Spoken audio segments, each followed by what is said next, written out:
Hello friends, इस lecture में हम लोग देखने वाले हैं what is the elementary transformation and echelon form of the matrix. इससे पहले वाले लेक्चर में हम लोगों ने देखा था कि how to find the rank of the matrix by using definition of the rank of the matrix. लेकिन वहां पे कुछ टर्म थे जैसे सब मैट्रिक्स जिसके थ्रू रैंक निकालना थोड़ा सा कठिन लग रहा था।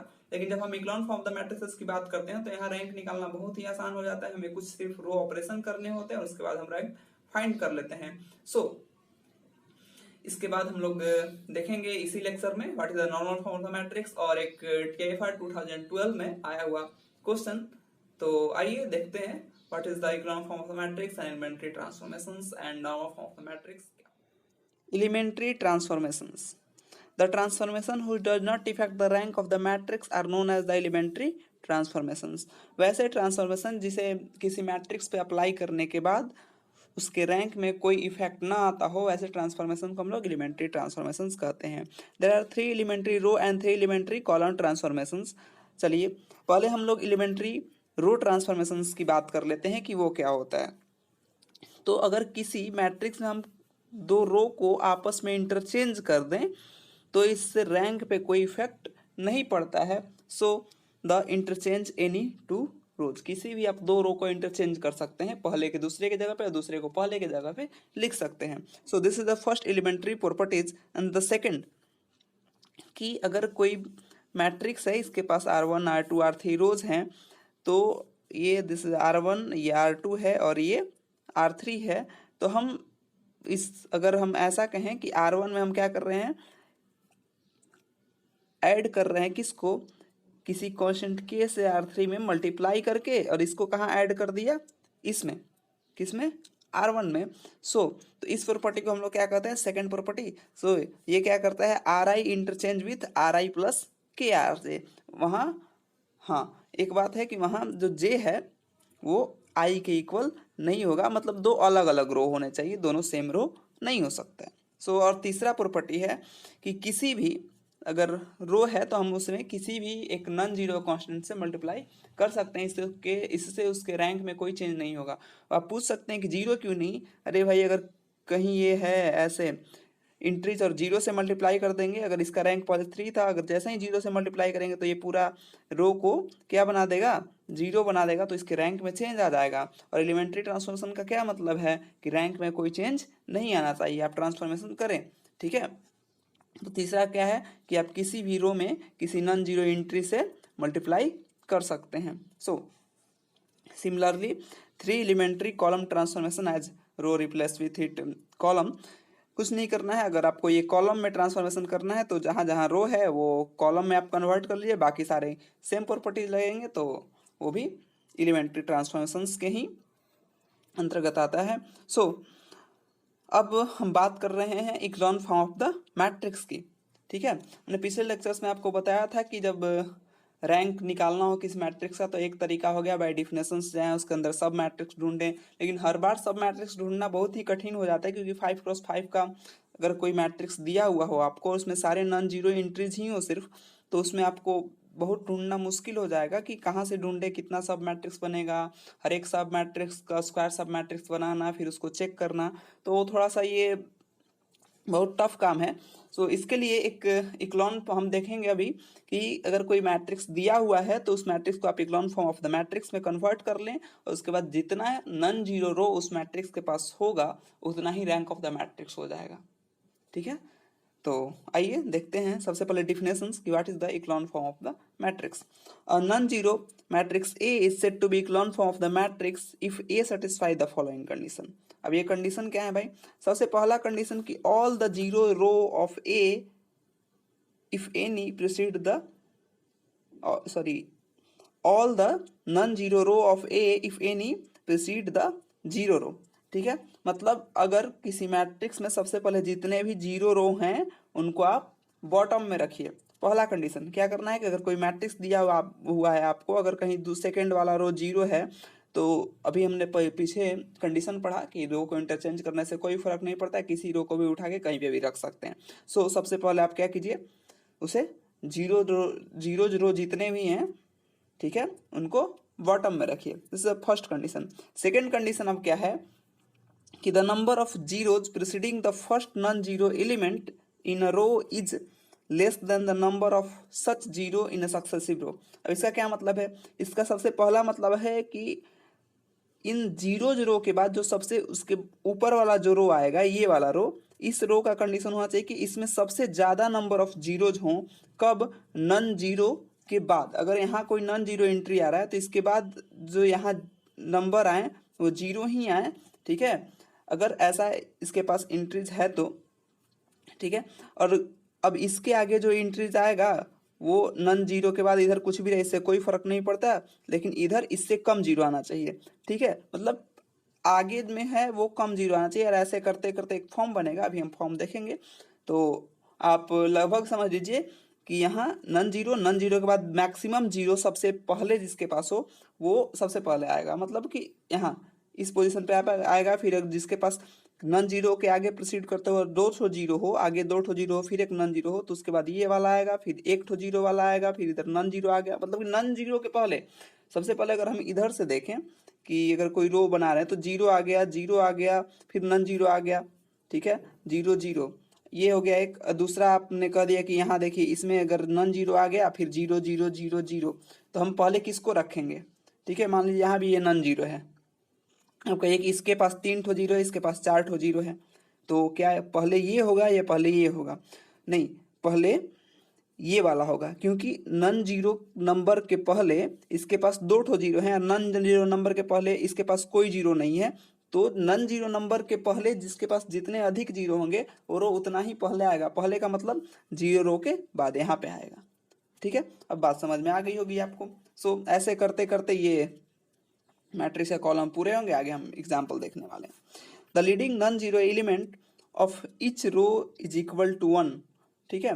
नॉट नेसेसरी, ये नेसेसरी कंडीशन नहीं है, अगर आप ऐसा कर पाए, और कर भी सकते हैं आसानी से, कि अगर मान लीजिए यहाँ पे आपका मैट्रिक्स है, यहाँ पे कोई जीरो है, टू है, फिर जीरो है, थ्री है, जो है, ठीक है। लिए लीडिंग एलिमेंट इसको कहते हैं जो जीरो के बाद, जैसे ये हो गया कि जीरो जीरो जीरो और टू, तो ये लीडिंग, फिर इधर जीरो है या फिर कोई भी इंट्रीज है, इधर एक नन जीरो आने के बाद पीछे क्या आता है उससे कोई फर्क नहीं पड़ता है। सो इसे हम कहते हैं लीडिंग इंट्रीज, ठीक है। तो ये वन होगा तो इसे हम स्टैंडर्ड फॉर्म में कहते हैं। अगर वन नहीं हुआ तो इससे echelon form of the matrices पर कोई फर्क नहीं पड़ता है। The leading non zero element of each row is equal to one, one होगा। The matrix is set to be standard form of the matrix, जरूरी नहीं कि वन करना ही है, आप कर सकते हैं, क्योंकि हमने अभी पढ़ा है कि किसी भी के से मल्टीप्लाई कर सकते हैं, और के का मतलब मल्टीप्लाई करने का मतलब सिर्फ वन टू थ्री ही नहीं है, मल्टीप्लाई करने का मतलब one by two, one by three, one by four, one by root two भी है, ठीक है। तो ये हो गई। अब हम एग्जाम्पल देख लेते हैं इस पे। हाँ, चौथा और इम्पोर्टेंट कि the number of non zero row of a matrix in the echelon form is its rank gives its rank, मतलब कि जितने number of non zero row आएंगे echelon form of the matrices में, वो क्या होंगे, उसके रैंक को डिनोट करेंगे। मतलब कि number of non zero row in echelon form of the matrix gives the rank of the matrix. So अब रैंक ऑफ द मैट्रिक्स में एक और condition, sorry, echelon form of the matrices में हम एक और कंडीशन अगर कहें तो इसमें सिर्फ रो ऑपरेशन अप्लाई करते हैं, कॉलम नहीं कर सकते आप, ठीक है। सिर्फ रो ऑपरेशन अप्लाई कीजिए, then you will get this form. तो ये फॉर्म था जो हम पीछे चर्चा कर रहे थे, इस तरह का। देखिए, ये नंबर आ गया पहला नन जीरो, या फिर नीचे से बात करें तो जितने भी जीरो रो थे वो सबसे पहले आ गए। उसके बाद कौन सा रो आया, जिसके पास सबसे ज्यादा जीरो थे नन जीरो एलिमेंट के बाद, ठीक है। और इसके बाद ये स्टार का मतलब है, ये इस स्टार का मतलब है कि ये कोई भी नंबर है, उससे कोई फर्क नहीं पड़ता है कि ये जीरो है या नन जीरो है। सो अब ठीक है, तो उसके आगे फिर ये देखिए, ये जीरो जीरो टू, अब इसके पास इस एलिमेंट के आगे, लीडिंग एलिमेंट के आगे सिर्फ दो ठो जीरो है, तो उसके बाद ये आया, फिर उसके बाद एक जीरो है तो ये आया, फिर लीडिंग एलिमेंट पहला ही एलिमेंट इसका लीडिंग एलिमेंट है, तो वो सबसे पहले नंबर पे वो पहला रो बन के आया, this first row, second row, third row, fourth row, ठीक है, ऐसे। तो अब बात समझ में आ गया होगा आपको इक्लॉन फॉर्म ऑफ द मैट्रिसेस क्या होता है। अब बात कर लें इसका रैंक कितना हुआ, तो कितना नन जीरो हुए इसके पास। देखिए फिर से बता रहे हैं, अगर कहीं ये जीरो जीरो जीरो भी लिख दिया जाए तो कोई फर्क नहीं पड़ता, क्योंकि किसी रो में अगर एक भी एलिमेंट नन जीरो आ गया तो रो नन जीरो हो जाता है। सो रैंक ऑफ दिस मैट्रिसेस 1 2 3 4, इसके पास 4 नॉन जीरो रो थे, सो rank of this matrix is 4। बहुत आसान है, आप रो ऑपरेशन अप्लाई कीजिए और इस फॉर्म में मैट्रिक्स को चेंज कीजिए। हाँ, इस फॉर्म में चेंज कीजिएगा तो बहुत अच्छा सा दिखेगा कि, और एक कंडीशन ये भी है कि नॉन जीरो जब इस फॉर्म में आप चेंज करेंगे तो अपने आप ये सारा कुछ आ जाएगा कि नॉन जीरो एंट्रीज के नीचे पूरा जीरो एंट्रीज ही आएगा, तो ये अपने आप इस फॉर्म में आ जाएगा। आप पिकलन फॉर्म में चेंज कीजिएगा तो आप देख सकते हैं कि नॉन जीरो आया है, नॉन जीरो के नीचे पूरा जीरो, नॉन जीरो के नीचे पूरा जीरो, नॉन जीरो के नीचे पूरा जीरो।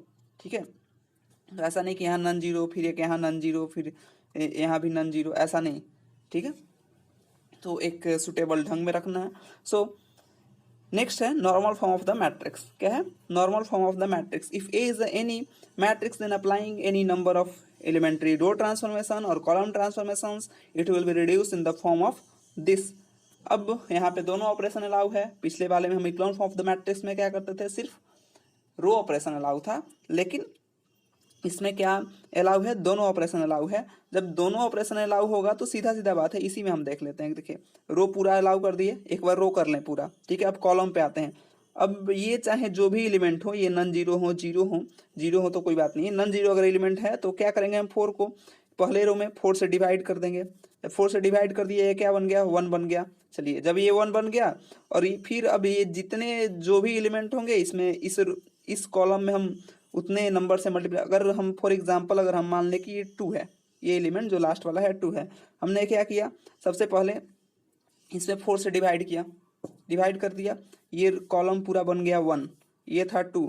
अब सॉरी, कॉलम 1 नहीं, ये एलिमेंट 1 बन गया और ये था 2। अब हम इस कॉलम में मल्टीप्लाई किए 2 से और सब्ट्रैक्ट कर दिए इसमें। जैसे हम सब्ट्रैक्ट किए, क्या हुआ, देखिए ये एलिमेंट 0 हो गया। इस तरह से ऐसे सारे एलिमेंट ये 0 बना लेगा बारी बारी से ऑपरेशन करके।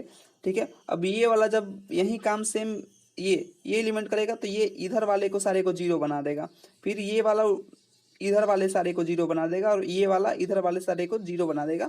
ठीक है, अब हमारे पास देखिए ये वाला एक रो बच जाएगा, वो क्या हो जाएगा, 0 0। तो हम जैसे सिमिलर फैशंस में रख सकते हैं कि कॉलम वाले में, जैसे रो में हम लोग 0 0 को इस साइड रखते थे, नीचे में कॉलम ट्रांसफॉर्मेशन हम लोग 0 रो को इस साइड रखेंगे। तो यहाँ से अगर जैसे ही ये पूरा 0 रो बन जाएगा तो आप इसको उठा के लास्ट में रख लें और यहाँ से देखिए ये भी पूरा 0 रो बनेगा, तो ये दोनों रो यहाँ आ जाएंगे और ये इंटरचेंज होकर कहाँ पहुँच जाएगा, यहाँ पहुँच जाएगा। तो फाइनली हमको एक मैट्रिक्स मिलेगा, क्या मिलेगा, 4 का आइडेंटिटी मैट्रिक्स मिलेगा। जो मैट्रिक्स मिलेगा क्या मिलेगा, I4, और इधर 2 रो 0, इधर 2 कॉलम 0। तो इस तरह का एक मैट्रिक्स बनेगा। तो वो पूरा मैट्रिक्स कैसे दिखेगा, आइडेंटिटी मैट्रिक्स के फॉर्म में दिखेगा। तो ऐसे फॉर्म को हम लोग क्या कहते हैं, normal form of the matrices. So normal form, चलिए अब this is known as the normal form of the matrices and rank of a after reducing its normal form is equal to the identity matrix का जो order होता है वो उसका rank होता है। ऑब्वियस सी बात है, वो तो पहले भी हम लोगों ने देख लिया था। तो ये था normal form of the matrixes. अब हम एक लेते हैं क्वेश्चन जो TIFR 2012 में पूछा गया था। वो क्वेश्चन क्या था, वो क्वेश्चन था कि ये मैट्रिक्स दिया है, बहुत आसान सा है, कि इसको ट्रू है या फॉल्स है बताना था, इसका रैंक 2 है।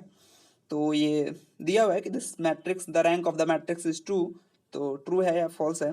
सो बहुत सिंपल सा है कि हमने क्या किया है, देखिए पहला ऑपरेशन लगाया R4 माइनस R3 किया, फिर दूसरा ऑपरेशन सेम साथ ही साथ लगाते गए कि R3 माइनस R2, और तीसरा ऑप्शन लगाया R2 माइनस R1। जब हमने ऐसा किया तो क्या हुआ, देखिए 10 10 का डिफरेंस है, तो ये सारे 10 10 10 में कन्वर्ट हो गए।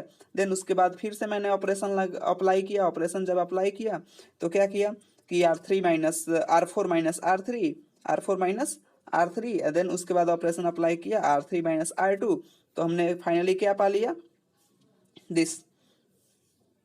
ठीक है, मतलब 2 रो क्या हो गए, 0 हो गए। अब ये नॉन जीरो रो तो रहेंगे ही रहेंगे, क्योंकि इससे आप कितना भी घटा लें करके कुछ, ये दोनों ये वाला रो अब तो 0 बनने जा नहीं रहा है। सो और इसमें नॉन जीरो एंट्री है तो रैंक 1 से तो ज़्यादा ही होगा, या फिर 1 होगा या 1 से ज़्यादा होगा। रैंक 0 होने का कोई, क्योंकि हमें पीछे का डिफिनेशंस भी याद होना चाहिए, जो बेसिक डिफिनेशंस हैं क्या थे, कि अगर किसी भी मैट्रिक्स के पास एक भी अगर नॉन जीरो एंट्रीज आ गया तो रैंक तो 1 डेफिनेटली होगा। सिर्फ जीरो मैट्रिक्स का रैंक ही 0 होता है। सो अब तो इस मैट्रिक्स का रैंक हो गया 2। Thanks for watching this video. हमें उम्मीद है कि आपको ये लेक्चर पसंद आया होगा, और आप ये सेम नोट्स चाहते हैं तो मेरे डिस्क्रिप्शन बॉक्स में एक टेलीग्राम का लिंक दिया हुआ है, उस पर जाके आप ये नोट्स फाइंड कर सकते हैं। So again thanks for watching this video.